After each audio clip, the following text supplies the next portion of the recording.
Because you got powerful legs. How'd you get the physique? Was it gym or how'd you get the physique? I've always been. She's actually not got powerful legs.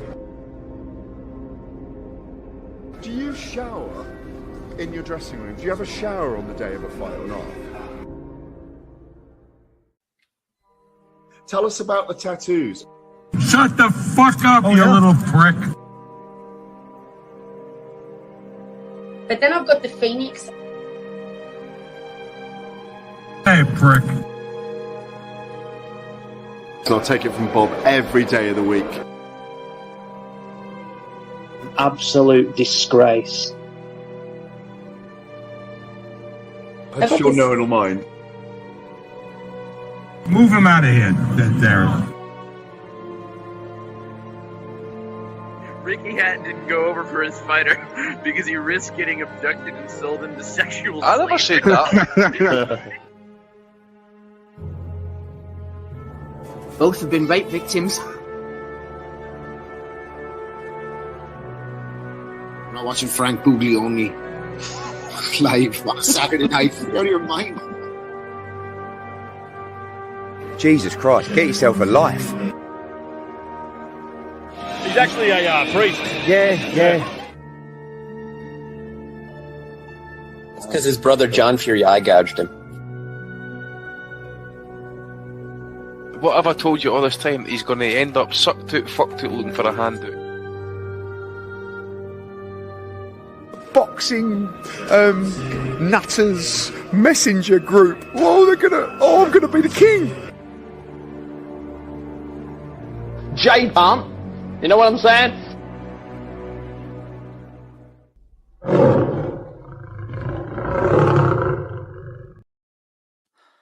Welcome everyone to a special preview edition for the upcoming heavyweight rematch between Tyson Fury and Alexander Usyk. We are excited for this one. That's going to be tomorrow evening in the UK, tomorrow afternoon in the United States, all coming to you from Saudi Arabia, I do believe. Once again, exciting. They're getting all the cool fights, the lucky bastards. So much oil, so many fights.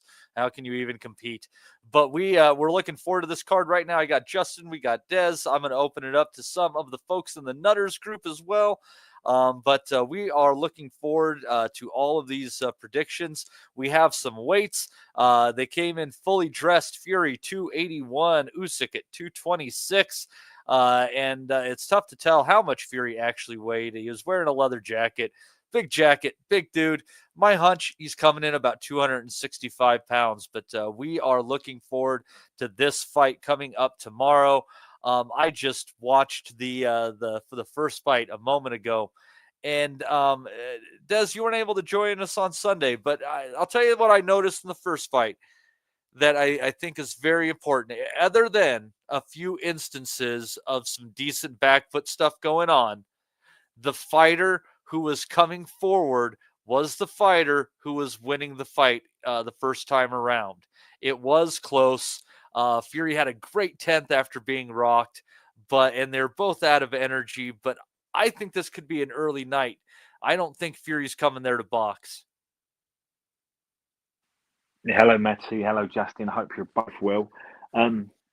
Matty, can I just say a couple of things? I want to just wish everybody a really happy Christmas and a really good new year, and I hope 2025 is everything they want it to be.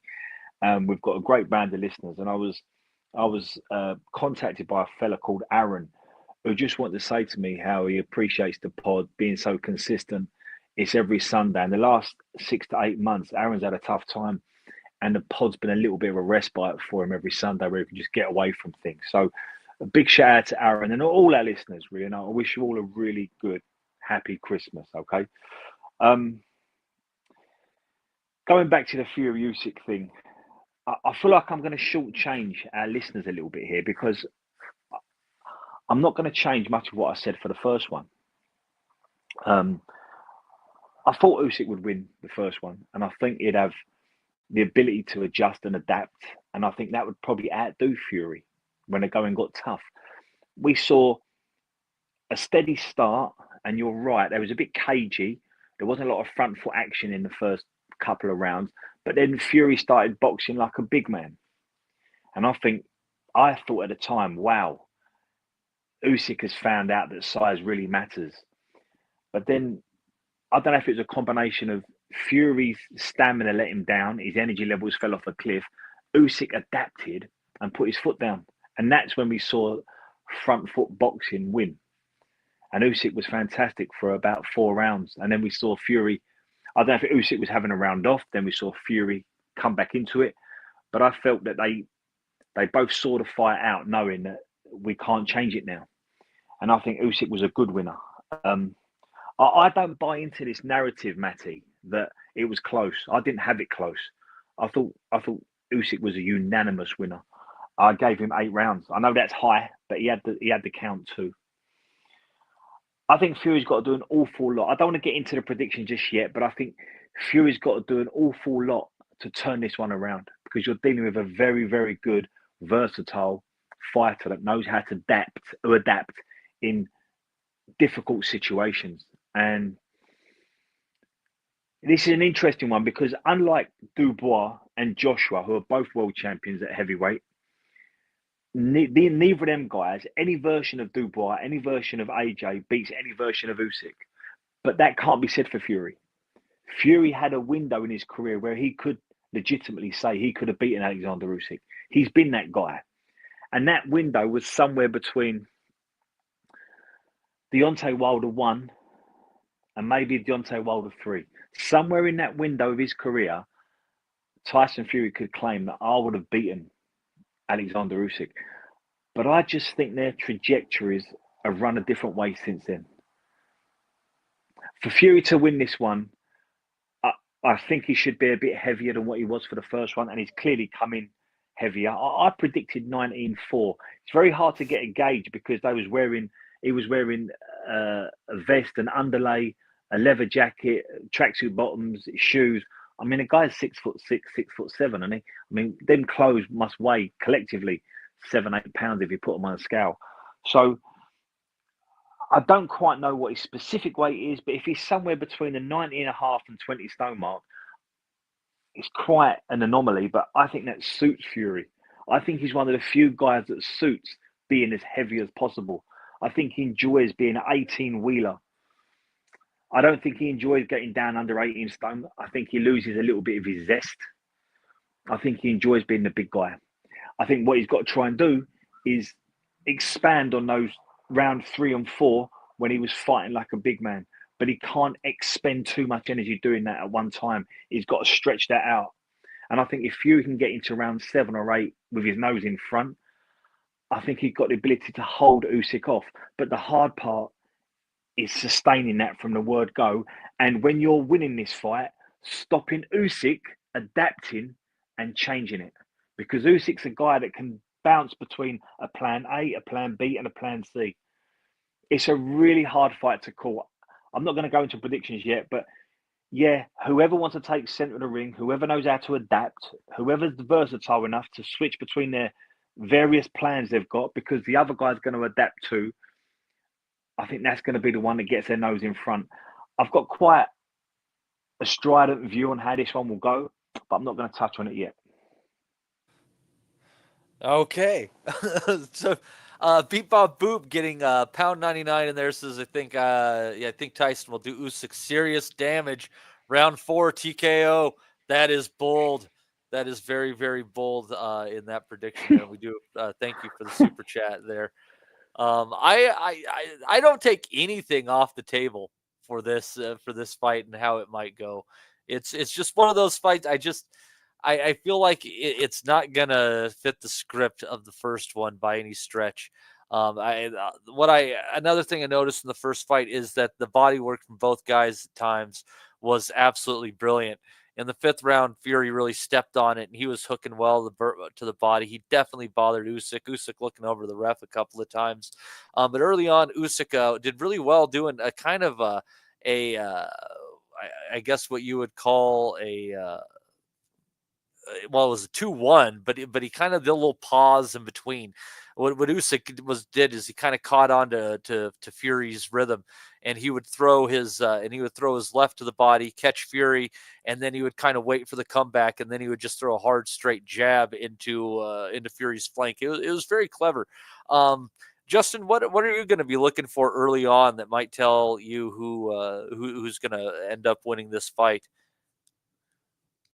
I guess it's going to depend on if Fury's going to go up for the Wilder style, where he's just going to try to come and really big man him, or is he going to try to lay back a little bit more? This is why we watch these fights, because who the heck knows? Like you said a minute ago, I wouldn't be surprised with any way this fight ended. Either guy get knocked out, wide decision. I don't think anything would surprise you.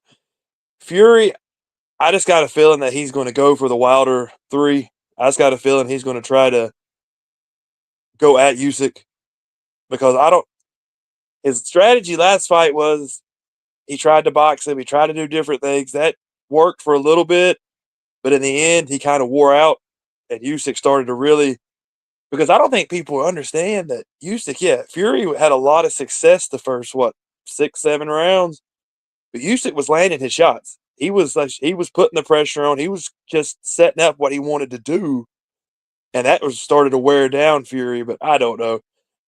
I don't know if we're going to make predictions. I'll go ahead and say mine. I think Usyk's just going to win a late knockout. I just think I have no belief in Fury anymore about his conditioning and how much he really wants to be here. Because what's Fury fighting for anymore? I mean, he has nothing. I mean, I know he always says I'm fighting for pride and I'm fighting for all this, but we all know what it is. You're all fighting because you're getting a massive paycheck to be here. Usyk doesn't have anything to fight for anymore. So I think this fight. I don't know. I'm going to make an argument here, Justin. So I saw that Fury said the other day that he hasn't seen or spoken to his wife in 3 months. So is that level of peace and quiet and time away from the wife not a good enough reason to stay in the ring? Yeah. Well, we all saw last time he said he hadn't seen his dad in months, and his dad was standing in the background. So I don't think we could take his word. I agree with you on that one, though. There's a couple of girlfriends I had that I wish. Well, actually, you know what? I had time off because Well, anyway, we'll move on from that again. That's another side story. We go off on a random thought, but yeah, if Fury has this is one of these fights. I know this out. I think everybody has said this on Twitter. This is a simple fight. If Fury has anything left, and he still got enough want to, he could beat Usyk. He can beat him. Good decision. He can even stop him late. I believe that, because I think he was. I don't know if you say he hurt Usyk, but he was getting to him a little bit. Usyk was feeling those shots, but I just don't think Fury's got enough left in him. That's why I think Usyk will get it late. I just don't think Fury has enough left. Yeah, I'm just, if there's anything that I'm really like feeling as far as something I think that will happen, I think it's not going to go the distance. Whether it's one guy stopping the other one, or Fury's, notoriously thin skin cutting open in a headbutt and ending it early, either a TKO or going to the cards. That's what I'm feeling, is that the fight's not going to go the distance. But Fury, he landed some good uppercuts in there, and I think that could be a sneaky punch for him. I think he really needs to try to make this fight physical, and something that didn't happen the first time around, Des, is that there were very few clinches. So in that extent, Usyk was able to avoid the physicality of the big man often through the fight. And Fury found himself with his back to the ropes, rather than what I think he's probably wanting to do this time, which is get Usyk's back to the ropes, pin him there physically, make the ref come in there and break it up, and just try to lean on this littler man and take something out of him. Right, so to come in at that point, Matty, Usyk has come up from cruiserweight. He's always going to be the smaller man. Usyk, coming from the amateurs into the pros, was under the Klitschko era, and he comes from that region of Europe.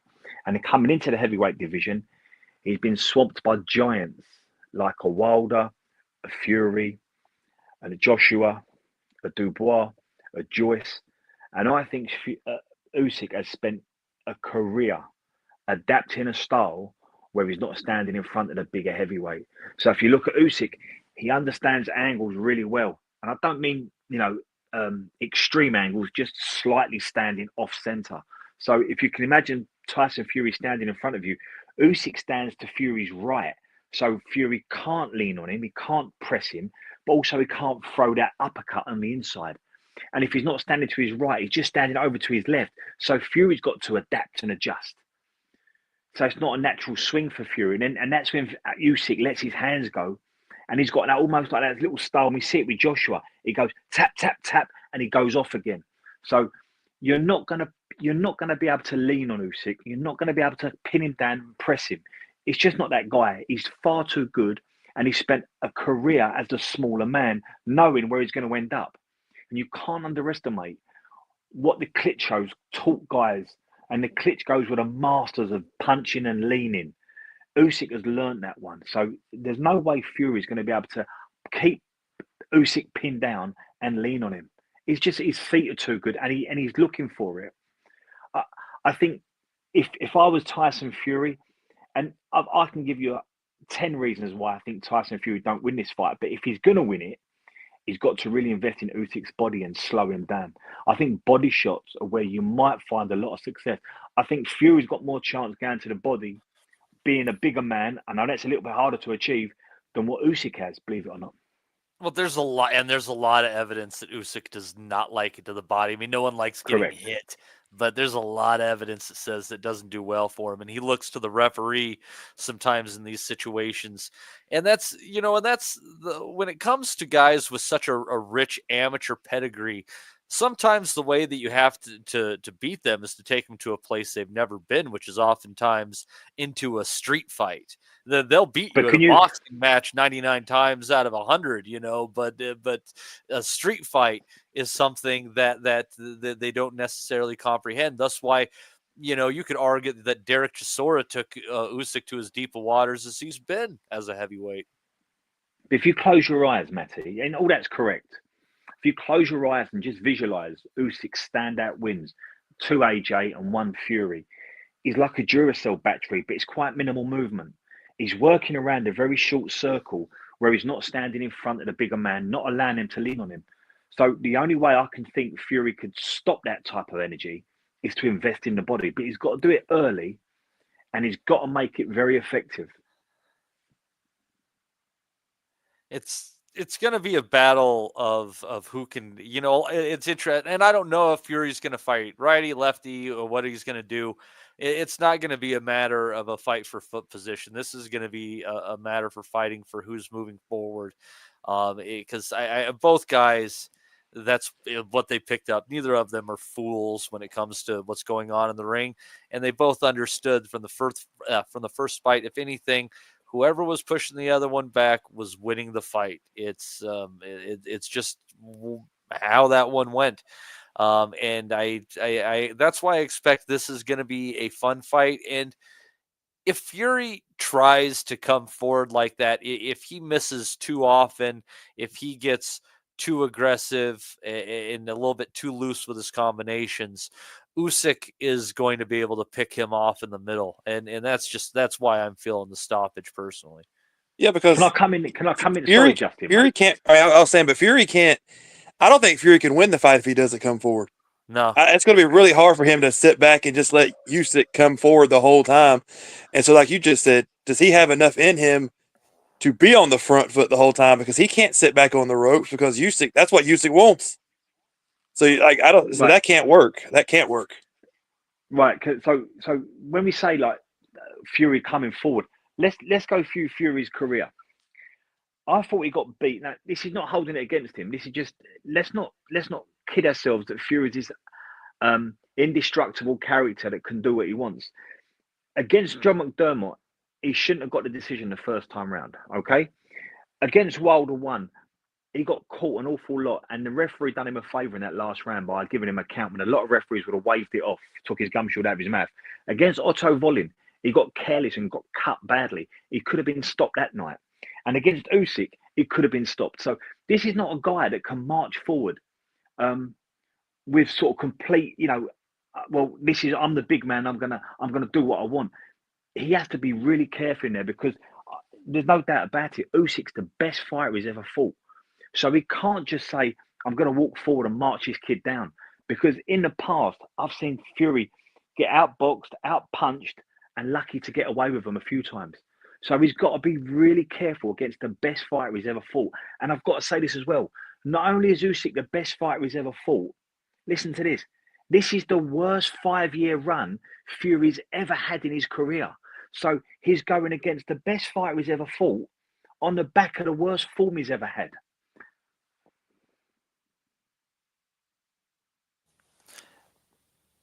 I'm looking forward to it. There's just, I don't know. There's a lot of things going on, and it could go all sorts of directions.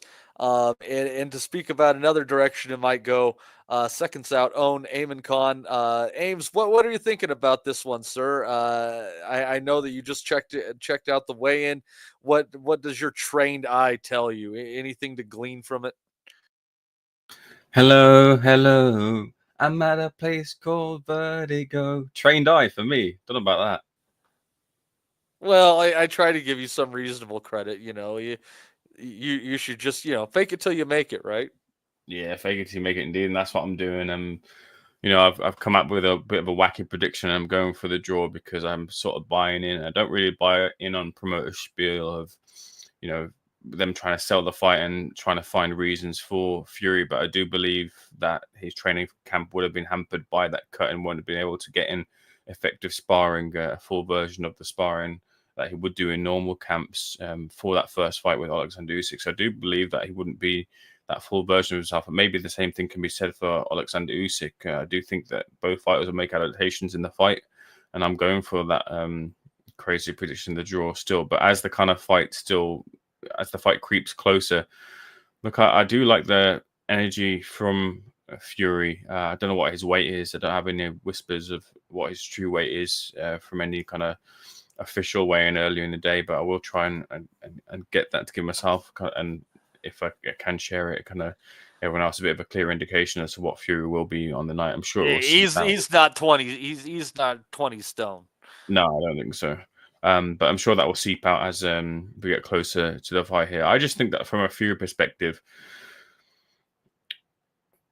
he was able to build a game plan off of a minute and 30 seconds of the 12th round against Deontay Wilder.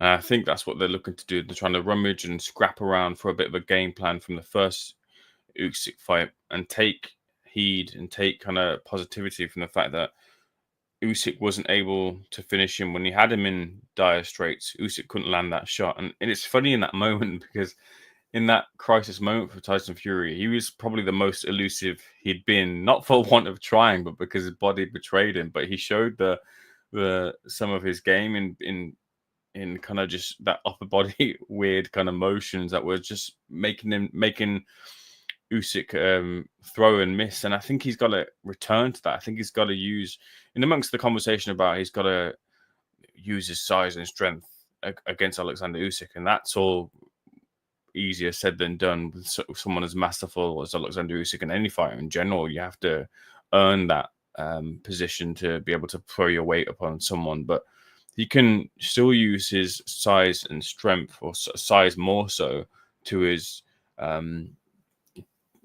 success in this rematch by not having to impose himself on Usyk, but by just simply not betraying his height and leaning back like he used to doing some things that got him to the dance, because I don't think he can dance like he used to on his feet for 12 rounds. I think he might be able to do it in spits and spats of the fight, but I think he can still use a lot of the kind of upper body movement in the fight, and that's a risk because you gotta hope that Usyk doesn't time you and figure out where you're going to be putting where your finishing position is. That's certainly risk, but he's the guy that's got to take the risks in the fight, Tyson Fury, to turn this around.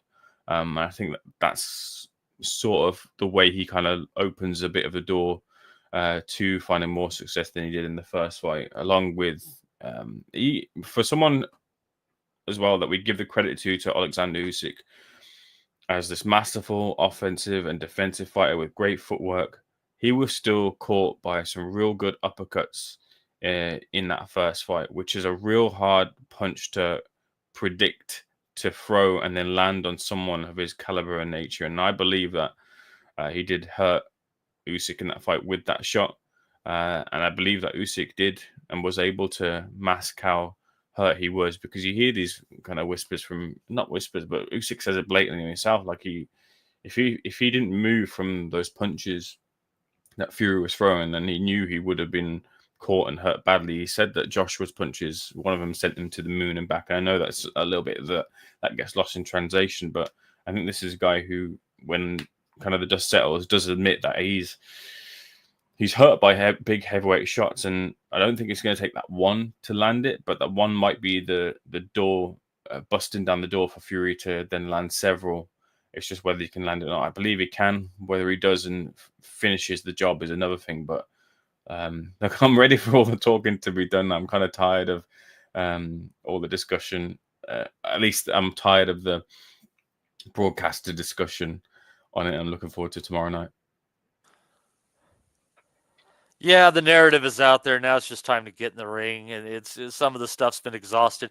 I did think that promo that they cut, where like everywhere they each respectively looked, they saw the other one. Yeah, that was pretty clever stuff, and the fact that they participated in it, fair play to both guys for having that sense of humor about it. I did think, the first fight, some people think it wasn't close. I thought that the first fight was as close as cards say. The draw would have been there had it not been for the knockdown. I understand why that one is in play for you, but let's take a look though at the rest of the card before we go ahead and open up to some other people that might want to join and get their say on the main event in. So remember, with this one, we got Sergey Bahuchik against Ishmael Davis. It was supposed to be Madrimov, and I think that would have been a really good fight for the undercard, but as which we get boned out of these things, so be it. Then we got Moses Toma against Dempsey McKean, Johnny Fisher against the Dave Allen. Peter McGrail is now in against Reese Edwards after Dennis McCann positive for a couple of things, apparently. Isaac Lowe against Lee McGregor. McGregor, the favorite in that one. And also a couple of other little fights on there, but not a little fight between some big men here.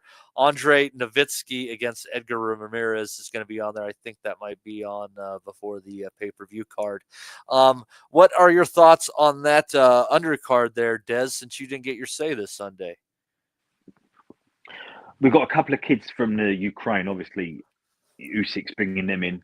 I don't know much about them. And Mohamed Alakel, I think that's a Joe Gallagher trained fighter. So he's getting his second run out. So he's pretty much straight out of the amateurs, and he's having his second fight. And so we won't know much about him. It's a win.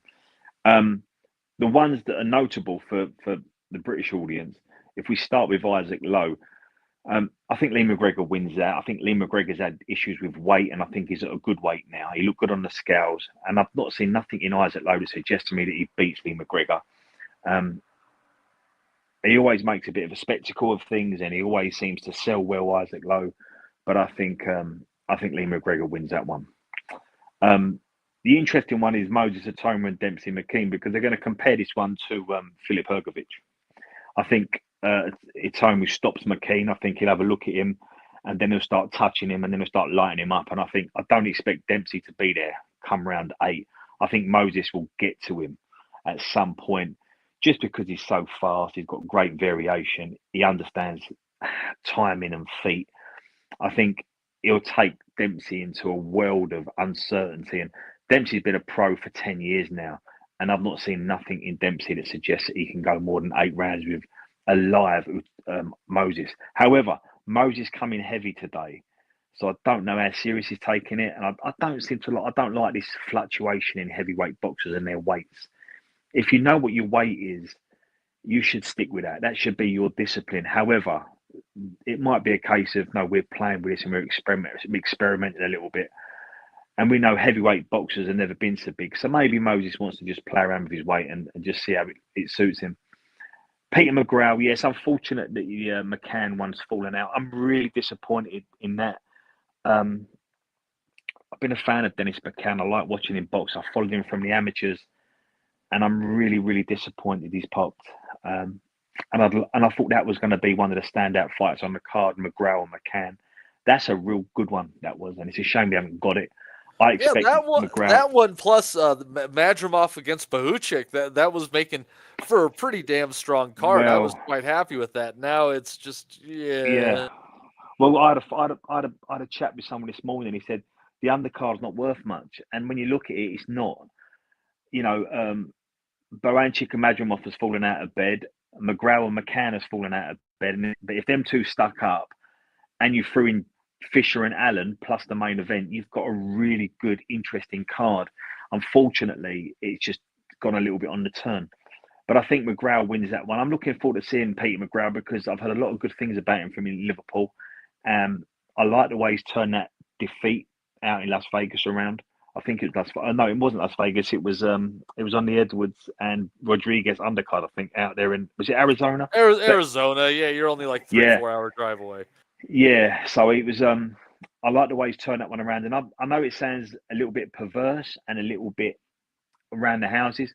I sometimes think when you get a kid like McGraw from a city like Liverpool, and everyone's saying wonderful things about you, to experience that loss early on, if you can bounce back, it tells us a lot about you, and I'm not quite sure it does you a lot of harm long term. So I'd like to see how Peter McGraw would have done against McCann, but we'll have a look at him against Edwards. The interesting one perhaps is Doncaster versus Romford, Dave Allen versus Johnny Fisher, and if you was to pick out just their basic skill sets, there's not a lot between Fisher and Allen, but I think it's the variables that count in this one. Fisher's had so much more activity in a shorter space of time. He's the promoted kid. He's had a lot more continuity in terms of trainer, network, promoter. He knows when his next fight's going to be. It's all been mapped out for him. I think all things being equal, it's a good fight. But I think Dave Allen's inactivity, the type of activity he's had, if you look at Dave Allen's record, it's guys that have had 5 wins and 25 losses, 11 wins and 32 losses. And then when he stepped up against Fraser Clark, it was a one-sided beatdown. And it's been 6 months with a journeyman, another 8 months later, another journeyman. I'm not quite sure I like Dave Allen's weight. I didn't think he looked overly impressive on the scales. So I think Johnny Fisher beats Dave Allen, and I even think he stops him. I think Johnny Fisher's probably the wrong kid with the right type of power at the wrong time for Dave Allen this time, part of his career. In a funny way, in a bizarre way, a lot of people agree with me. I'm glad Dave's got this chance on this card, but I don't think he gets it. I think Johnny Fisher stops him late, maybe around 8 or 9. So I think I've touched on all the undercard. Have I missed anyone? Oh, and Baranchik, yeah. Davis, he's been Buchek, yeah. Well, actually, I was going to try and impress you because I heard the correct pronunciation earlier, but I just can't remember it. So I was trying to impress you with that one. Yeah, I was. I've written. You don't need to impress Matty with. You don't need to impress Matty with his pronunciations. That's for sure. Well, I think Ishmael. Look, it's been a very grown-up conversation with Ishmael and his team. They said, look, it's a brilliant card. You're going to get well paid. You'll be forgiven if you lose. And if anyone's old enough to remember, it's a bit like when Junior Witter stepped in to fight Zab Judah on the Mike Tyson Savarese undercard. We don't expect you to win. We just want you to look good or hang around when you lose. So if Davis can account for himself reasonably well, I think he loses, but he'll be forgiven. He'll earn a few quid. He'll put his face out there. And there might even be a deal. If you can do us a favour tonight or tomorrow night, we'll get you on back and we'll put you in a fight that we think is going to be really good for your career. So I don't expect Ishmael to win tomorrow, but I think it'd be a good move for him professionally. He's in against a real puncher, so if he can A somehow good, go a good distance- fighter, and a good. Pronounce his name for me. Is it Buchek? Bahuchik. Buchek, yeah, that's not bad. And he's a good fighter, Buchek. He can punch, and he's from a really good part of the world. He's a very, very solid, capable operator. And if I'm honest, Ishmael's in over his head. But it'd be interesting to see if Ishmael can go damage limitation, not get slaughtered, not get a good hiding, half look after himself in there with a puncher, and see how he gets on. Very similar to Witter against Judah all them years ago in Glasgow. How did he end up faring in that fight? I don't think I've ever seen Junior Witter against Zab Judah. Well, Junior Witter hadn't won a British title, and Jason Rowland, who was the British champion and world ranked, got injured. So Frank Warren ran up Brendan Ingle and said, "Who have you got?" And he said, "I'll throw Junior in." And Junior made it really hard for Zab to land. He made it really awkward. He was on the back foot, and Junior Witter did what Junior Witter does. He's a And spoiler. He's a real spoiler. Yeah, he was a real spoiler, but he lost a unanimous decision against a world-class Zab Judah that was being spoken about in the same breath as the next coming of Sugar Ray Leonard. So after that fight, Junior Witter went on to win British, Commonwealth, European titles and was an absolutely outstanding fighter at domestic level, calling out Ricky Hatton, and then went on to win a world title for himself, beating, I think, Demarcus Corley at Alexandra Palace. But the point is, he learned a lot from that Zab Judah fight, and it never hurt him. The loss never hurt him. Yeah, if you can find a way to look good in defeat, and he ended up getting his chance at the title later on, and he had a few defenses before he ran into Timothy Bradley. Everybody wanted that fight against Ricky Hatton. But looking back at the Bradley one, Matty, I think that was a close one as well, wasn't it? Did he lose on a split? Yeah, but I think that Bradley clearly won that fight. That was a hometown kind of split. Possibly. Thing. But when you think about how good Bradley was and the guys Bradley beat, it don't look so bad on Junior now, does it? No, Bradley's a Hall of Famer. He had a tremendous career. Correct. So, but yeah, Witter's an underrated guy. It's just the fact that his style didn't ignite that is why he probably didn't get wider acclaim. People weren't really chomping at the bit to see Junior Witter fight. Junior Witter comes from that Winkerbank. He comes from the Winkerbank, that Brendan Ingle's gym. They call it the Errol Graham's style, where at domestic level, they've got everyone's ticket. But at world level, it's just not enough. And we see it with Ryan Rhodes, we see it with Junior Witter, and to a degree, we see it with Johnny Nelson, although he won world titles and defended them countless times. It's very proactive at domestic level, but it's very reactive at world level, and it's not always good. It's not always an easy sell. It was a pity. It was a pity Junior didn't get the Ricky Hatton fight. Sorry, guys, jump in there. It was a pity Junior Witter didn't get the Ricky Hatton fight at the time, because I think that would have been a right classic domestic scrap, and I'm not even sure what way it would have went. I was a big Junior Witter fan.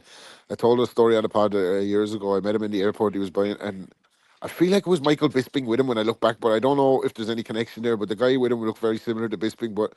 We were in the news agents in the airport, and I'm looking at him like, this guy's fucking Junior Witter, isn't it? Like, I'm looking at him, only a small little guy, and your man's like, fuck me, Junior, not another Sudoku. He was writing Sudoku books. Remember, they were massive at one time, those Sudoku puzzle books. So, I'm going all around the houses to say he gave Zab Judah a hell of a scare on the up in Scotland on the Savare's undercard, didn't he? Rob, I sometimes think I don't think Junior Witter was top world class, and I think Ricky Hatton did much better at that level. But I think if they'd have fought each other, it would have leveled off time, a bit. Like they would have leveled off. It's a bit like if Tottenham drew Man City in the European Cup. Being domestic rivals levels a lot of things off. There's that emotion in it, like that. Eamon McGee Correct. had successfully walked him onto the check hook, didn't he, in the first round? Like, you could see maybe Junior Witter would have given him kittens for a while. It would have been a cracking fight, though. By the way, it would have been a smaller hall fight. But if I remember correctly, at the time, they was ever so worried in the Ricky Hatton camp because he was the heavily promoted kid, and I think they was always worried that Witter's slashing flicky punches might cut Hatton, who was prone to cuts, and they thought That's that right. could be a big problem for Ricky. So yeah, there's a lot of He had the double Frank Warren stitching on the definitely eyes and that, want didn't it. he? Yeah.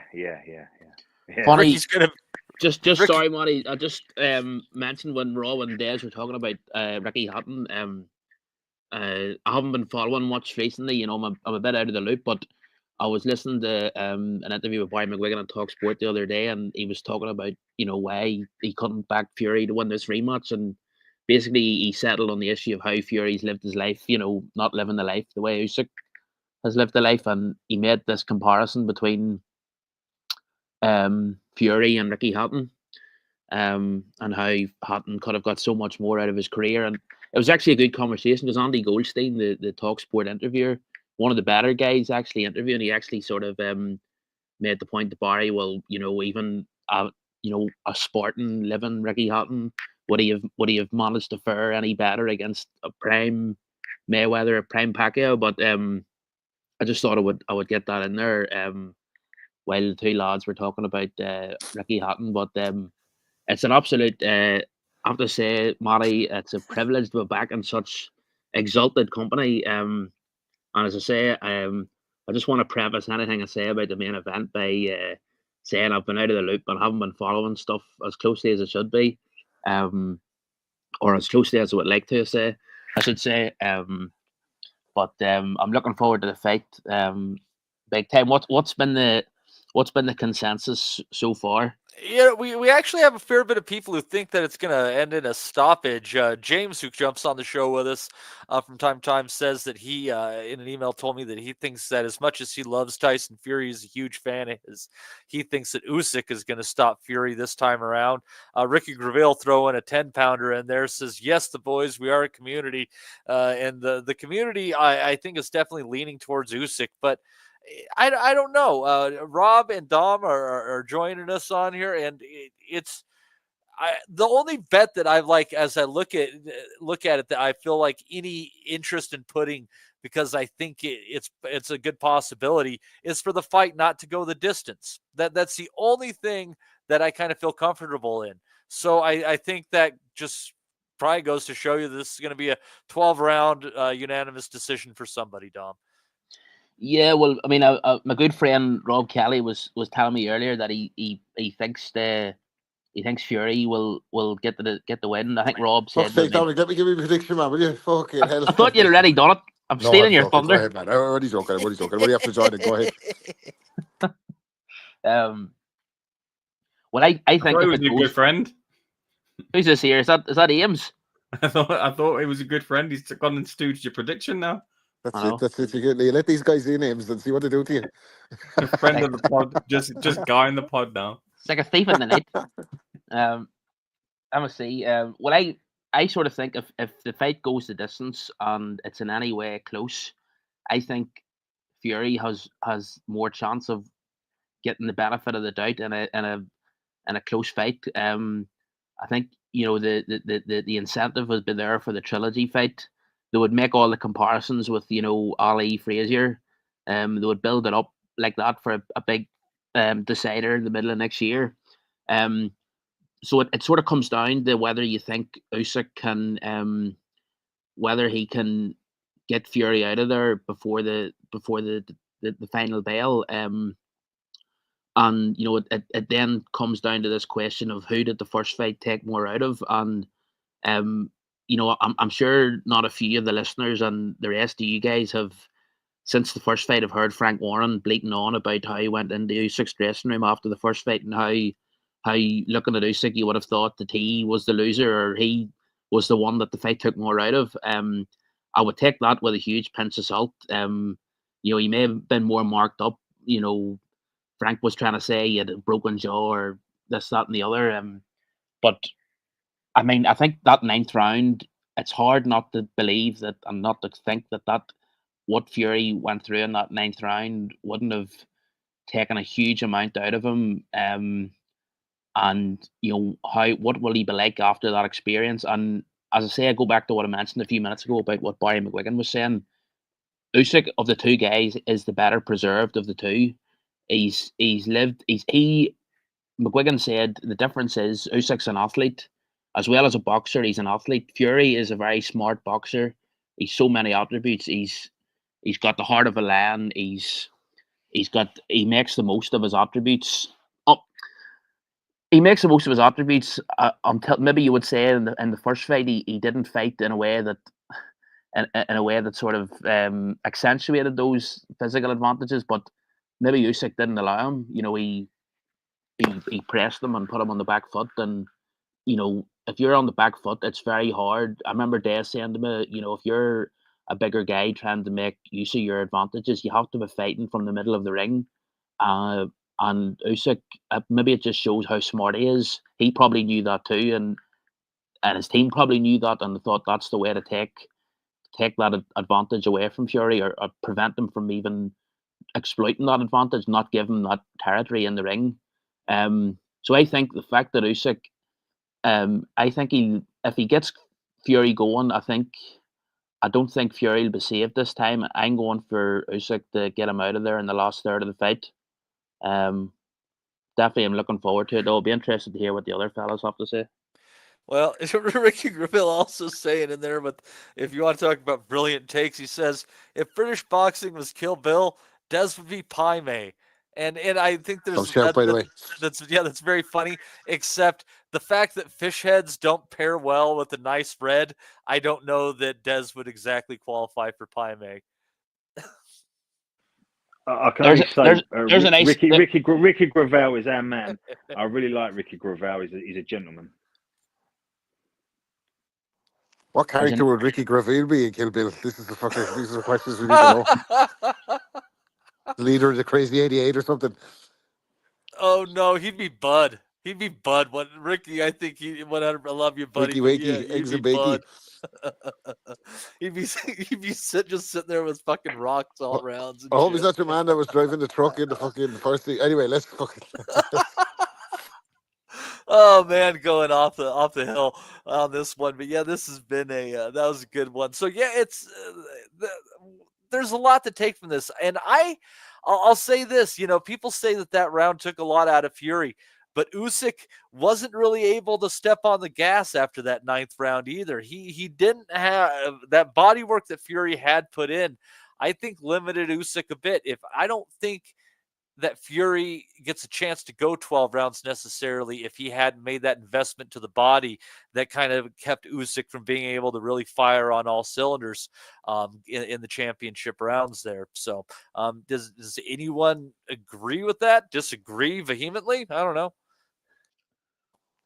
Yeah, I think Fury's body work definitely took it out of Usyk. I think it was taking it out of him. I might as well go and give me a prediction now. I think okay, I don't care.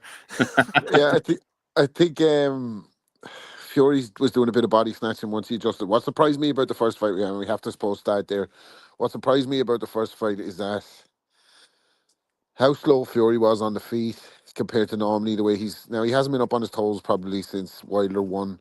That he's changed his style since then under Sugar Hill, but he can pick and choose his moments to box, and I found it really surprising that in as early as the first round, Usyk's feints, the herky-jerky style, was allowing him to kind of control the centre of the ring and back Fury up so early. And I think Fury thought Usyk was going to take a couple of rounds to get started like he normally does. But he was at it. He was sharp from the first bell. He was fucking on point from the get-go. And I think that waste of energy that Fury was he couldn't. It was down to Usyk. It wasn't Fury, because at the time, the first time I was looking at it, I was like, why is he not pumping the fucking jab here? Why is he not holding the centre of the ring? Why is he not using his attributes as the bigger man to keep Usyk on the end of that stick and just start moving him about a bit? But it was Usyk's feints, southpaw style, herky-jerky, no lack of power himself. He was and just getting under the jab and sneaking in those left hand to the body. He just kind of got in a real rhythm there, just underneath, catch him with the left. Then he'd come up, Fury would try to catch him with something else, and then he'd jab him with the good hard jab to the flank, and he was out. It just a little hard shots as well into the body. Hard shots into the body, and he was catching him with backhand lefts that were catching him by surprise. So he definitely had Fury. So Fury needed to kind of work him out like a Rubik's Cube. But when he started to go to the body, there was a tangible change in the fight. and you could see it going out at Usyk, and then he gets his second wind, and the ninth round is the ninth round. But other than that, I think it was a very close fight. But I will Why say, did he get? Why did he get that second win, Rob? Why did he get that? He kissed the cross, didn't he, Rob? I think it was He that. kissed. Yeah, it was just the He fella that kissed the does what you cross. call it. What's he do? 10 hours straight in the Olympic swimming pool. Where's that rosary at? Mother Mary, full of grace. Fuck's sake. So he got his second win anyway. Let's say that way. We got a second win, but I think the ninth round aside, I still think it was a tight fight. I think that the right guy won. And got his hand raised, and it was a closer fight than we kind of maybe remember. People think maybe Fury got battered, pillar to post. I think it was close enough. It was nip and tuck up until that ninth round, and then even at that in the last round, Fury was coming on strong. He won the 10th round too. I think it was. You could argue that Usyk won the 10th, but plenty of people thought that Fury came and won the round after He still didn't look like he had got his legs under slapped. him. I think in round 10, didn't he? Maybe so you could. It's optics as well, isn't it? The way so it's like some people are not watching the fight and scoring it the way we would be, but He so boxes there's very well when he's hurt. For a guy who is that tall, he does pretty well holding his feet when he's hurt and just doing what he needs to do to oh keep his yeah. distance. Like I don't think anyone could question. People don't. A lot of people. He's a very polarizing character, and you get sick of his shit. Like you know what I mean. I think people got tired of the you big dosser and you shit house and all the antics at the way in all the time in Rabbit. People really kind of had enough of that, and they were starting to turn on him a little bit. So a lot of people were happy to see him get handed his L, but you can't say he's not a hard bastard. Like you had to nail him to the floor against massive punches, and anytime he's been dropped, he always fucking finds a way and gets up. Saying that. Apart from the Usyk fight as well, the Ngannou fight, he looked like he didn't train. That looked like he could have got beaten in that fight. Underestimated him or whatever. Maybe wasn't living the life of a Spartan, as you would say. Didn't look great either though against Chisora. It looked like he carried him in the third fight, and he didn't have to do much against Dillian White. So when was the last time you actually saw him in a top level performance where he comes out on top? Probably Wilder 3. And who knows what those fucking 3 fights with Wilder took out of him. So I was just gonna say, yeah, a top level performance where he touched deck 2 times, and yeah. yeah, it took everything he had to be able to grit that one out. Yeah, yeah, and that was like let's not forget it as well. People like in this day and age, and the information is all gone the next day. As Joe Gallagher say, chip paper or whatever it is, a fucking megabyte of the past these days. The information gets passed through the fucking medium so quickly that we forget about things. But that Wilder 3 fight was a fucking classic, absolute classic heavyweight contest. And I think this one has the potential to be that as well. We might see a bit of drama. I think Fury's going to go for the stoppage here. What is he? 281 pounds. That's fairly massive. Like, but that is that saying that I've got the gas tank to go do 12 rounds at 281 when I'm 36 years of age. Do I you not think, think. Rob, that he looked? Were you not? Have you seen how lean he looks this week? Yeah, I thought he looked. I thought he looked lighter than that. So I don't know if that's gamesmanship again at the way in. 281 seems massive, doesn't it? Is that bigger than he Um, was in the first fight? I think it's the Yeah, but heaviest of all guys, time. he was wearing a leather jacket. He was like Right. fully Okay. clothed. Like I I don't just saw the think yeah. I just saw the tail of the tape. I didn't see the way in. he's got. I don't think he's more than 265. I don't think. I don't. I think he will Yeah. be a bit heavier, and I think he'll try and sit down on the shots to Usyk's body, and I think that's the way he's going to try and stop him. I think if he gets the chance to take him out, he'll go for it. But I think he'll be a lot more controlled, a lot more switched on. Don't think you're going to see any of this looking out of the ring or sticking out his tongue or any of that thing. I think he's going to be dialed in. And I just backing him to take it. I don't know. Based on the performance in the last fight, I'd say Usyk's the better fighter. Usyk is the man of the moment, and if he wins this, he's undeniably the best of his era. But I think if Fury wins this, you can say the same about him. And I just edging it to Fury in a bit of warfare, a bit of master of the dark arts. There could be bit of controversy in here. There might be a few shots around the back of the head, a few ones south of the border. Um, but I think he's going to go and try and rough him up this time and win the rounds that he's winning more definitively, to get the optics on the scorecard as well. This AI judging, I don't know if I'm a fan of it. Unless it's like VAR in Scotland, which you could not say a bad thing about. It's been a great introduction. So we'll see. We'll see. We'll see how this unfolds in the future. But I know the AI judge is not scoring, so maybe we can have a new fucking AI host on the pod. Get rid of Maddie altogether. Jesus Christ, please let there be a day. Anyways, yeah, I think it's interesting just to see if the perspective of an AI bot might match the perspective of the people more so than the judges, and I think that's a more interesting take. But anyhow, hopping on with us, a man who is, I believe, a fellow Matthew. You might know him as Zekonomics. What's happening there? I did mute you, so go ahead and hit the unmute there. What's your take on the fight, sir? Yeah, really looking forward to it. I had a wee look back earlier on tonight, just to my scorecard for the first one, just to sort of remember how I scored it.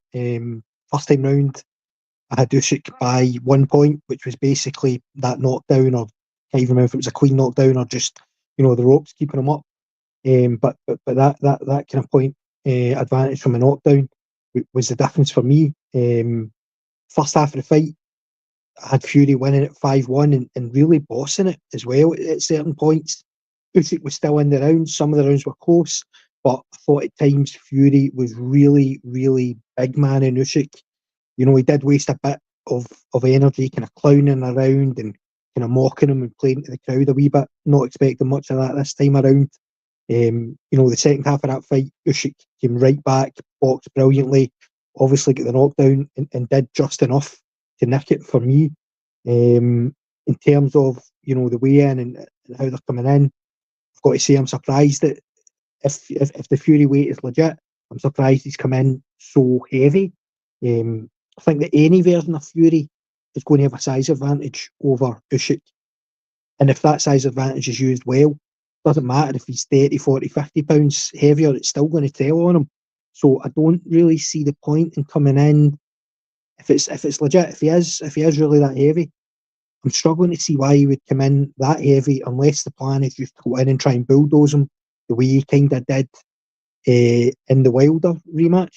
But yeah, I'm expecting another really close fight. I do agree with what Rob was saying that Fury is probably going to really go for it. Fury, to me, he looks trimmer, he looks leaner.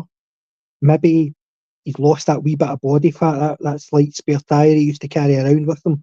Maybe he's just put on a wee bit of muscle, lost a wee bit of fat, so he's bigger and leaner, which could work for him, I suppose. Just in terms of general thoughts on the event, it's a wee bit of a shame that the arses fell out of the undercard. Probably the two most appealing fights have been called off for various different reasons. In terms of the AI referee, that's all the bollocks. I've got absolutely no time for that. Not interested one little bit. Just sounds like a total gimmick. But yeah, really looking forward to the fight. I'm probably not going to see much of the undercard tomorrow. Get stuff on, but I'll be home in time for the main event. Hopefully it'll not be too late. I'll be pissed tomorrow. But yeah, can't wait. Yeah, at the very least, it's everybody's excited. If we don't know how it's going, let me throw this out to the group mind here, the hive mind, so to speak. It has been said that John Fury will not be in the corner of Tyson Fury. Does that move anybody's feelings one way or the other, or even change a 60-40 pick to a 55-45 pick, so to speak? I'm going to break the habit of a lifetime here. I said this at the time. John Fury, I thought in the second half of the fight, he was getting involved in the corner. Maybe there was too many corners, but John Fury was telling Tyson, "You need to change this. You need to get in about him." He was really putting a rocket up his ass, which is what I thought he needed to hear in the second half of that fight. Now, John Fury is a fucking fanny. There's no doubt about that. But I do think he got a wee bit of a raw deal in the aftermath of that fight, much as he's just a clown. But yeah, overall, probably as a positive, he's not going to be about. The guy's just a fucking walking disaster zone of nonsense. And maybe it is a bit better for Fury that he's going to have a bit of a simplified corner. But that is the one good thing I've ever had to say about John Fury was I thought he was right in trying to tell Fury just to get right in about Usyk in the second half of that fight and change it, and he wasn't able to do that. And I'm not sure he'll be able to do it this time either. Yeah, some fighters need just like a general broad idea, and some fighters need more specific instructions. So I don't know if that is necessarily a good or a bad thing from John kicking in, or so much to speak if it's useful or not. I think would be the more accurate way of saying what his presence might have been in that corner. Before the show's over, Matty, I want to try and get Rob to do his John Fury look me in the eye impression, but it's a specialty of Rob's. But I would like to ask and throw it out to the guys. Rob was speaking briefly about he thought Fury was actually really going to go for it, and I think it's an interesting thing just to ponder for a moment. Do we actually think, what way do we actually think Fury will approach the fight? Because I was listening to an interview with Fury a couple of weeks ago, and Fury said, I thought it was very interesting what he said. He said, I don't need to change much. I don't need to change too drastically the way I fought in the first fight. It was a close fight, and I need to do a bit less clowning about. Which that's another question. Just on a brief tangent, I would like to. I have my own views about why Fury was clowning. We can speak about that later if you want. But I think Fury might try to box in a more disciplined way than some people think. And I think he might be thinking if it can get to the final bell, and if it's a close competitive fight, he might take his chances. Although he's been saying he needs to take it out of the judge's hands, I think he might be thinking I might get the benefit of the doubt if I can hear the final bell. But yeah, I'd just like to throw that out there to canvass the views of guys about what way they think Fury will go about it.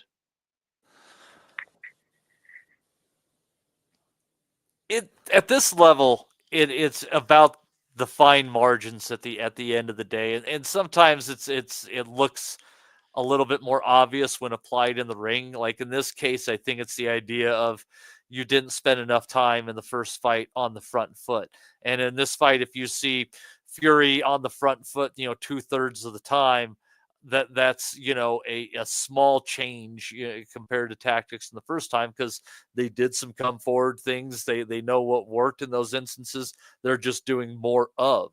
You made a great point, Marty, a few minutes ago when you talked about how Usyk got under Fury's jab, and I don't at the risk of sounding bumptious, one of the things I said in the lead up to the first fight and trying to justify why I thought Fury's size advantage would be nullified was that I thought Usyk knew how to get under the jab and get around the jab.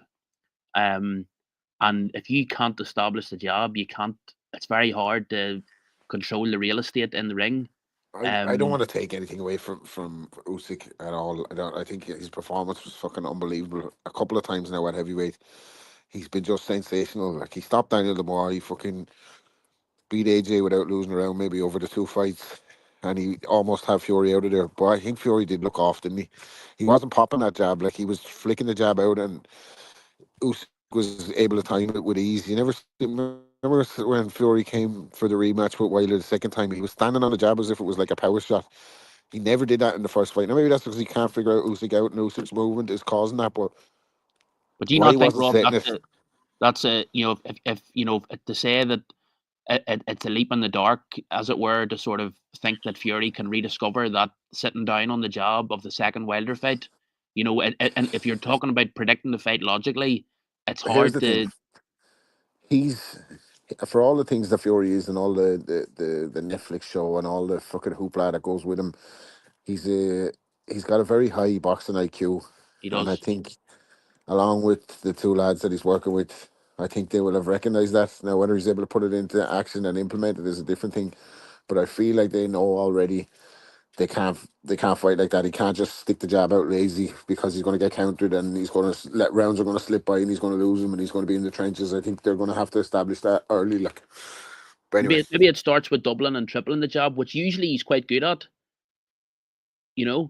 I mean, usually a good double, triple jab, you would have associated Usyk is a chess master as well. That's what makes it so fucking intriguing. Yeah. You know that way. Yeah, that's why I was saying to the guys earlier, Jim Rosenthal. I don't know if you remember, Rob. The guy who used to anchor ITV boxing back in the day. Who I think is lost on modern. I mean, he would be great doing the broadcasting now, but he famously said about Fury about 10 years ago. This was before Fury. No, maybe it was after he beat Klitschko, but he said you'd need to be up very early in the morning to outflank and outwit Tyson Fury. But as true as I think that is, I think I feel that Usyk is maybe even a smarter cut still, and that's why I think he'll have an answer. But I think you're right, Andy Lee and Sugar Hill. I think it starts with humility, and they know that they have to be deadly serious about how they approach it, and they have to change something. How much they have to change is that only they will know that. Only they will know how much they can change and how much it is wise to try to change in such a short space of time. Really, it is a short space of time. May time to now for a lead up to a huge fight like this. It's not really enough time to make serious changes. But as you said, all makes for a fascinating cocktail leading into it. But I mean, just on the point of the body shots, I was very interested in that. I mean, Barry McGuigan said that Tyson, he did have success with that uppercut to the body, but McGuigan also said because of Fury's height, it's going to be difficult for him to throw the sort of body shot that will actually win him the fight. Yes, he can throw the sorts of body shots that will have him success, but is it enough? Is it enough to get him to actually have him win the fight? Yes, he can do damage with a body shot that he throws, that uppercut, but to throw the sort of body shot that would actually, make the difference, his dimensions might actually work against him. So it's just whatever way you look at it, it's a chess match and it's interesting. But yeah, It's if it really comes down to a chess match, Usyk is gonna win. I think he's one of those guys that plays that high level chess, and that's incredible to say because Fury is a tremendous fighter, and there's a certain level that he was at, when he was at his very best, and I'm like, this guy could compete with basically any heavyweight in history, but that guy is no longer there. Damo, Captain Casual, God bless you, throwing in 1999. He said, Matty, this is for you, brother, helping towards your pay-per-view fees between you and Last Orders. Kelly, you've kept the pod alive along with Dez and the NCA moving up to the top table and Ames moonlighting. Happy Christmas to you all. Thank you very much there, Mr. Captain Casual, also known as Damo. You're a good cat. And I appreciate everybody who stuck with us here. Cheers, dog. Yeah, it's fantastic. Really appreciate Better than Ames that. mooning, that's for sure. Look at that picture on his profile. Different look part, at that isn't. Look at that there. I thought It's that outstanding. was somebody who was transitioning who was wearing tights, but I was incorrect. That's Gad. Well, am I incorrect? Margins. So anyways, but it's at the end of the day, what this is going to come down to is just who can impose themselves in the fight. And there I think are it's going to come down to. I think it's going to come down to dark forces. Dark forces. And apparently there's a referee change already, and some different things are going around that. Is that John Fury or Darth Vader? Darth Fury. That was the line that they put out after the Wild Boar episode. It was Dark Forces, James. Dark Forces. I think if John Fury was fucking Luke Skywalker's dad, he would have said, "He's a Jedi Knight. What come out my balls?"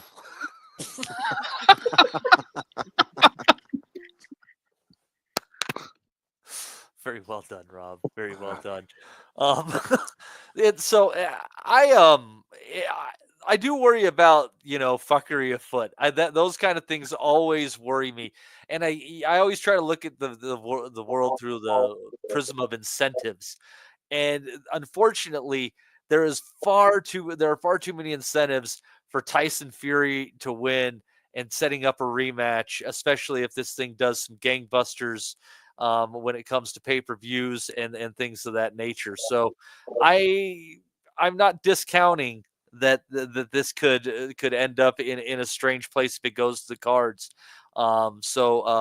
Mr. Zekonomics, I see you wanting to hop in there. What do you got Yeah, there, sir? yeah. Well, I mean, see on that topic, right? I know that there's been a bit of talk of Turkey, Al Sheikh coming out and saying he hopes Fury wins, and obviously Fury is the kind, even though he's not the champion anymore, even though he's not the undefeated guy, he is kind of the A side still. Probably always will be unless he fights Joshua.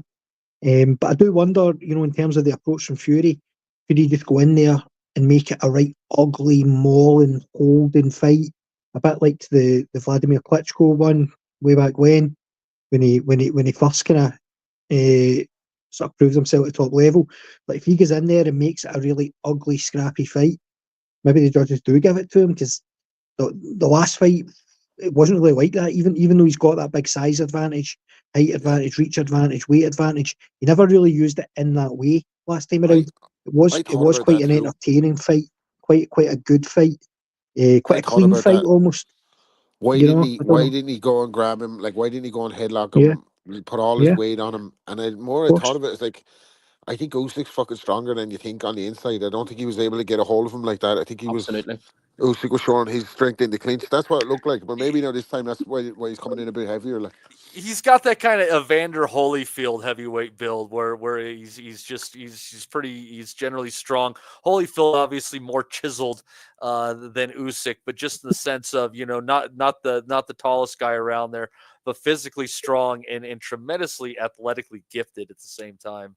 It's that as well, and his former partners of former fighters, former opponents, sorry, have acknowledged that he's a good wrestler. He's good in the clinch. This guy has been doing his wrestling training. They're catching up, whereas he's already kind of mastered that craft. So you're already, unless you're accomplished at that game, you're on the losing end of that. So that's why I think part of it is why Fury hasn't tried to clinch as much, because I don't know how much of a success you'd get from being able to tie up Usyk, and then you're giving away your body or your head to shots off the back of an unsuccessful clinch. I think it's more he needs to lean into him against the ropes. He needs to find Yeah. himself in that position. Not so much where he can get in a clinch fest with him, but just lay his body weight on him in a place where he's going to need the ref to come in and separate them. Ames think put his finger on it there. I was going to say something similar. I mean, if you remember the first fight, on the few occasions early in the fight when Fury did try to initiate a clinch, Usyk had this maneuver where he sort of turned himself side on, and he sort of locked himself underneath Fury's chin, and he made it look very slippery and awkward for Fury to clamp down on him. So there's some maneuver that he's learned, or maybe some set of maneuvers that he's learned to sort of protect himself against being clinched like that, and from a bigger man putting his weight on him, as Emmanuel Stewart would have told Lennox Lewis to do. For example, when Lewis fought Mike Tyson, you put your weight on a bigger guy. I mean, just to go back to what Zico said about Fury trying to make it the sort of fight that it was when he beat Vladimir Klitschko, I would gently say back to that if you remember Vlad at that stage, he was gun shy at that stage. Or not gun shy. He just couldn't pull the trigger anymore. And I think you have to ask yourself: Is Usyk that same? Is he going to be vulnerable to the same shortcoming at an advanced stage of his career? I find it hard to believe Usyk is a sort of fighter that will be gun shy or unable to pull the trigger. Vlad's inability to pull the trigger at that late stage was also a product of that cautiousness throughout his whole career. Vlad had like 3 times the professional fights that Usyk after the had, early too. knockouts. He suffered. I suppose that it's a fair point in the sense that when Fury was leaning and holding and wrestling with Vlad, he was kind of using his own trick against him. And Klitschko had been quite good at doing that himself over the years to smaller opponents. And then all of a sudden, he was in with a bigger, taller guy that's got the leverage over him for a change. Yeah. So, yeah, perhaps in that regard, it's maybe not something that's going to work so much on Usyk, because he is, as you say, used to being the smaller guy. Maybe has got a few tricks up his sleeve in terms of counteracting that sort of approach. But we'll see. I do think it is quite intriguing what Fury's going to do, because I think he is quite a kind of sharp individual in terms of boxing IQ and coming up with strategies and things. And he's also quite unpredictable. Nobody really knows what Fury's going to do. I think he's definitely smarter. He's a smarter guy than he likes to. I think he likes to give the impression that he's, not too. Aye, clued in. it suits him for people to see him as a bit of a clown. I do agree with that. Yeah, but I mean, like not dissimilar. I think to like Floyd Mayweather. I mean, Floyd Mayweather very rarely would you get him to speak, clear. Would you get him to display his full boxing knowledge, his full knowledge of the game? But when he does, you suddenly realize, what he knows about the sport. I think Fury is a bit similar.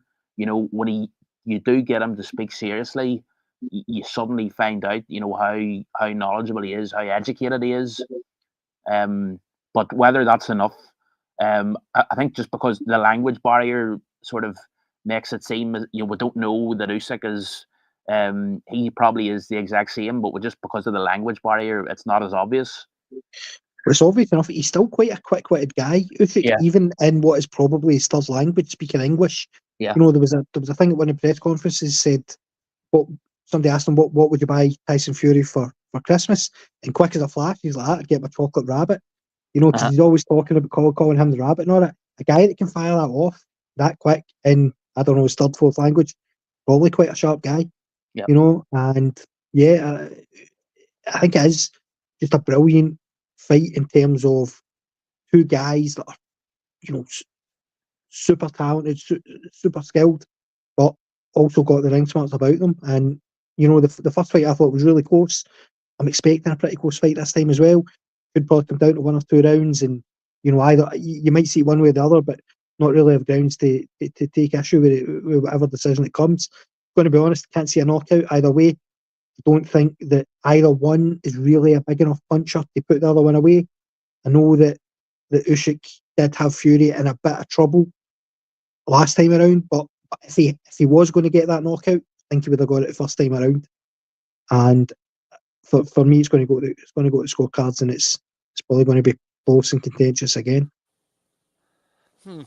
Yeah, let's just Captain Casual throwing in another $9.99. He says, "For crying out loud, Admiral, I'm emptying out my festive sack here, and what the hell? I don't know what that emoji is. To our very own Captain Benny Beanie, and never forgetting the legendary Pizza Boy Zico. Happy now, Admiral? Yes. God love you. Just emptying out his pockets. Now children won't eat, and I'm gonna have to wear that on my sleeve. What a terrible world, but." Let's get our final predictions in here. This has been fun, and I've enjoyed it. A lot of different opinions on this. I will say that the stoppage I'm seeing you don't have to be a big puncher for somebody to get physically worn down and knock them out. That's the thing about it. So I'll kick it off. I'm taking Fury TKO 9. Let's go. I'm just gonna go around the horn here. Ames. Matt, you never seen the prayer hands emoji before? No. Oh, is that prayer hands? Oh, that's what Yeah. that is. Against that yellow background, it was a little bit odd to make out there. What does it look like? What's that? What does it look like? Like a bra or swimsuit? A bra. I'm off of like a 14-inch screen here. Give me a break. So prayer hands. Well, to me, it looks like maybe two guys high-fiving. It is. They couldn't be split tomorrow night in their fight because this bout is a draw. I'm going for the draw between Fury and Usyk in the rematch. He's sticking with the draw. Nothing has changed his position. Justin, final prediction. Usyk late KO. Probably like 10. Usyk late stoppage. All right. Dom. I'm gonna go for Usyk by. I'll go the same with Justin. I'll go for 10th round TKO. I was gonna go for round 8, but I'll go for round 10. Round 10. Okay. All right, Mr. Rob Kelly. I'm gonna go Fury decision. He's going with Fury by decision. Let's see here. Hold on. I'm going to bring that back up here. All right. Dez, who do you got? I've loved listening to everyone's opinions, and I love the different thoughts and reactions from everybody. I think Usyk's just an all-round better athlete, better boxer, got a higher IQ, and that sounded a lot because Tyson Fury is a very good boxer with a very good IQ. I just think their trajectories are in opposite directions. I think Fury's not in great form. We've not seen a very good Fury for 5 years. I think Usyk beats him, and I think he might even stop him late. All right. And I'll give the last one over to my man Zekonomics. I'm going Usyk by split decision. Usyk, another split decision. Interesting. Yeah, I think that's why folks are tuning in. There's a lot going on here. Was I the only one who took Fury? No, Rob did. No, Rob did too. Fury by decision. That's right. Okay. All right. There's only a couple of us on the train. Rob, is that because you'll always hold Tyson Fury in great acclaim because he is the former Irish heavyweight champion? The whole country will be behind him tomorrow night. No, like I said before when we were talking a couple of weeks ago, it's a fascinating fight. Well, I think the more likely outcome is you don't write Fury off when the chips are down, and with a good. I don't think, like I said, I thought the last fight was very close, and I think with a couple of adjustments he can do enough to win. Like, and I don't think Usyk has to make any adjustments, so he can start off like it's round 13, you know, that way. So we'll see. I think it's going to be a close fight. I think it'll be an ugly fight. Like I said, I think there'll be a lot of dark arts on display, but I think Fury will get the nod on a decision. Yeah, if you think that this fight is going to go one round, a round one way or the other, basically, I would probably lean into the idea that Fury wins a decision here. There's just too much to be gained from a rematch, and in a situation where you really can't call foul. There's going to be a lean, just a little bit of a lean, but I'm hoping it doesn't go to the cards. I'm just taking the fight to not go the distance, getting that somewhere around 5-4. That's the only thing I saw that I'm like, this covers a lot. And I still think that there is a chance of Fury getting cut, obviously, and that ending the fight early, be that a stoppage, be that going to the scorecards, and you still get that coverage and taking the under if you go that way. So, Des, do you have something? Yeah, it's great listening to everyone's ideas and thoughts. And I'm just rolling it around. I think if Fury tries to walk Usyk down or press this fight in any way, I think a cut and even Fury having to get off the floor is very, very probable. Yeah, absolutely. Look for those little betting specials. You never know what you might find. There's some good numbers to be found on some obscure bets when the big fights come. Can I just ask, Matty, has there been any confirmation about why the judge was changed?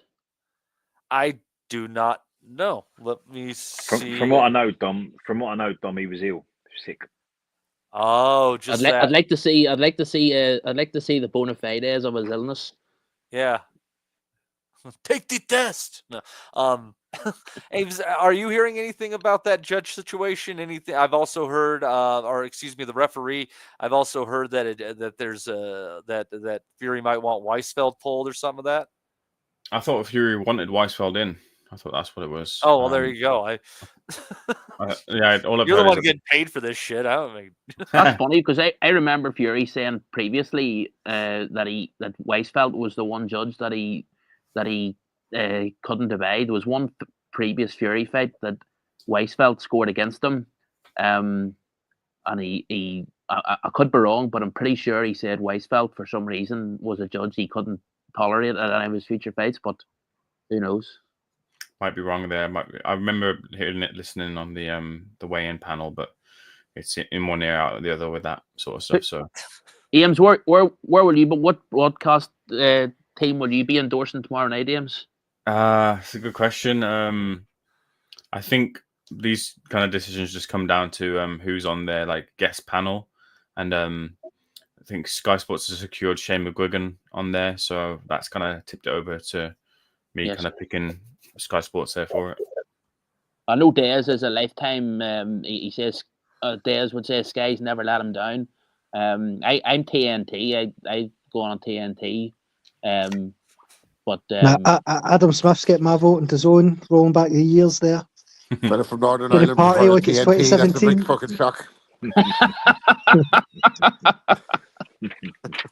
C4, Rob, C4. C4 to your door, no beef, no more. Highly explosive.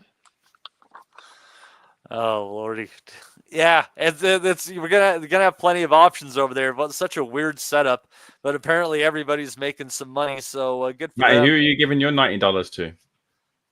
Whatever the fuck pay-per-view it is. I like I doing think it. you've only got the zone, Matt. I think it's only on the zone in the States. Is it? There's Matty, usually what? Go ahead. Do you guys do the fight parties like they do in the States? Isn't that a big tradition over there? What they say, like, why the pay-per-view price is so high because a lot of people, like, split the cost, like, and have a fight party. Do you ever do that? Any of that kind of carry on? Or you just don't, just more solo dolo, anti-socials? I have a couple of people that I'll invite over every once in a while and things like that, but I don't like watching this kind of shit with Yeah, I people hear who you. aren't very interested in it and Yeah, things yeah. like that. Are Like they the type of fucking people, Matty, do. where they're like, yeah, you get the pay-per-view and we'll bring the beers and the dip and the chips, and then they come Yeah. over with no beers, Nothing. chips, and dip? Bring the biscuits with them when they're going, like, Or fucking. they don't show up at all, and they just go to Buffalo Wild Wings and eat overpriced wings and drink overpriced, fairly flat beer. Fools that they are. Let's see here. Oh, that's what I'm seeing. Let's see here if they're going to have it on. I think they'll have it on regular, just pay-per-view tomorrow. Has Mike Costello been given the boot by his own? If Bean's commentating, must have been Mike Costello who must have been given the boot. I see they've got rid of apparently Grissom and Mannix have been shunted out of the side for this. Well, that's no bother. No. It's good to see they gave Bean a baptism of fire and put him back in for white Ebenezer Tete just to fucking shake the ring rust off, you know, that way. So do your best Bean on that, like, and he did, in fairness to him. How is he taking these shots, Ebenezer Tete?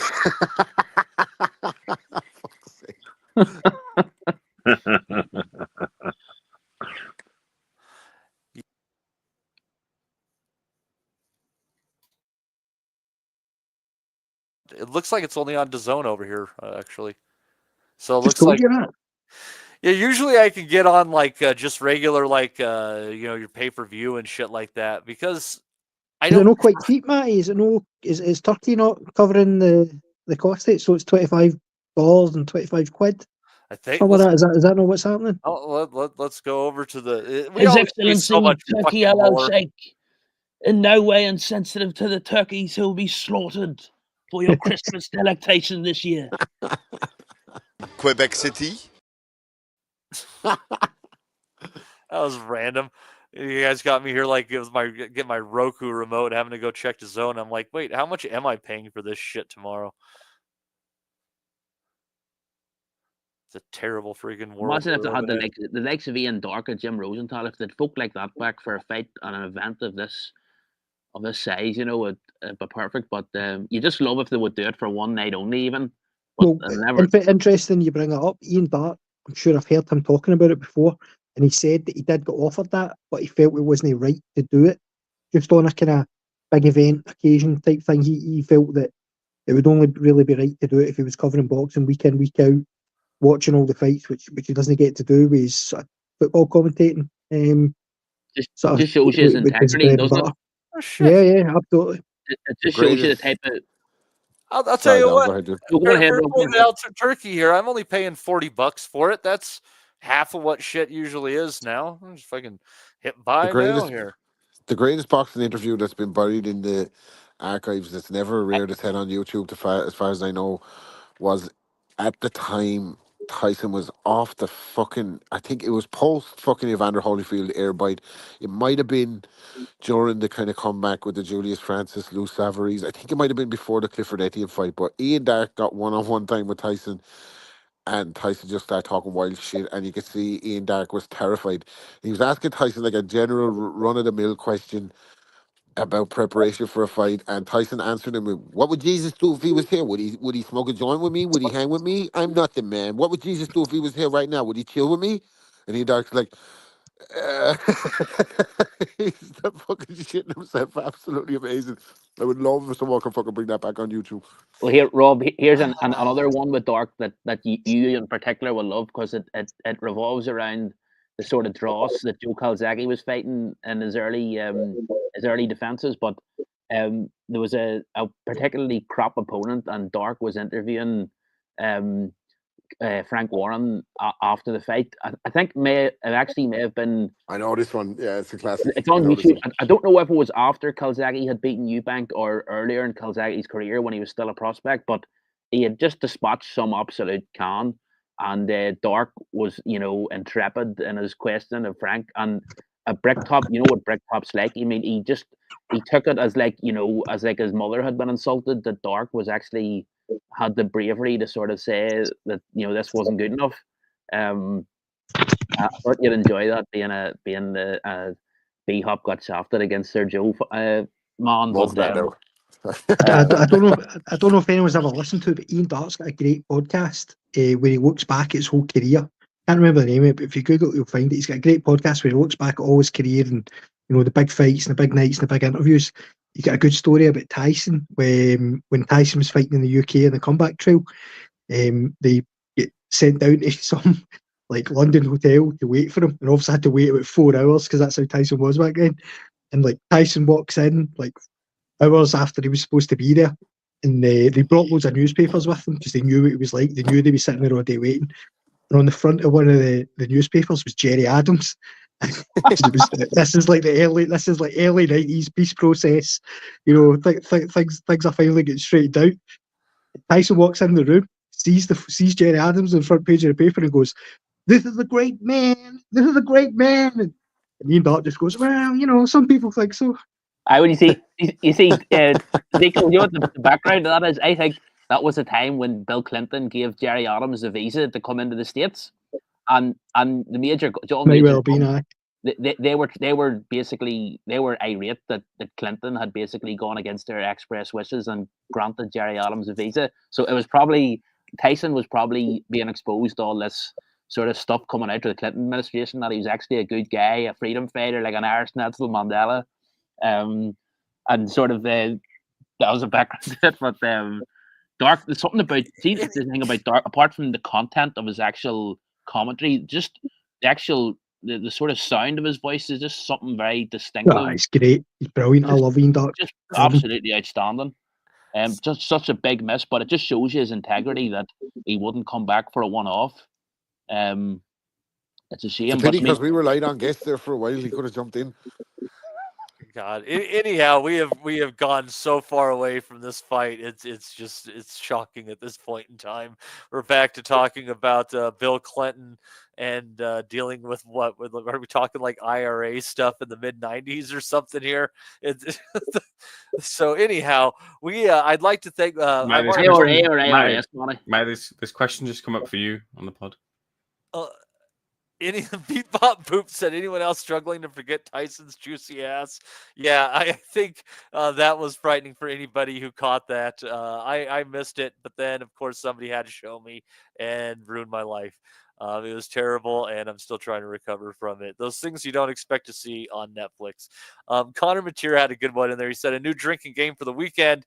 Every time somebody thinks His Excellency, we drink and nick a shot, we'll be on the floor. That'll be terrible. Then we'll miss the main event. I say maybe we have to start with about, the third fight underneath the main event just to get there, because the praise for His Excellency is going to be through the roof. Per usual, we've come to expect it. But you know what? Damn it, that's the price we pay to actually see these damn fights. So anyhow, I'd like to thank everybody that tossed in some super chats there. You had Beat Bop Boop 2 times, Ricky Graville 2 times, Captain Casual 2 times, and also Connor Mateer in there with his drinking game. Thank you, everyone, for those super chats. I appreciate it a lot. You guys are keeping everything going there. And I'd like to thank everyone who jumped on to this podcast for final previews here. We had Mr. Take Ames. We had Justin. We had Dom, we had Rob Kelly, we had Dez, and we have the man known as Economics. I've been your host, Matt DiGianardo. This has been a fantastic time. I'd love to stick around, actually, but I have stuff to do. But you folks have been a great panel, and you've been a great bunch of commenters in there. Thanks for checking out the Boxing Asylum Nuthouse. We will catch you on Sunday at 8 o'clock in the UK, 12 Pacific time to review this fight and all the undercard action. You folks have a great time watching it. We'll see you then. We'll never forget. Golly, that's good at me. Go to Adam, move! We want to be honest, yeah? Crying like a little bitch. I've never met a fucking swank that can fight me. I fell asleep. I fell asleep. You're a fucking bum, you're a fucking asshole. Rumple fucking Stiltskin. But allegedly, Oscar Rivas has failed a test. 7 year ain't it? 7 year ain't it? I will fucking smash fucking you. I hope you fucking die. Be safe. I love Boxing Asylum. It's as simple as that.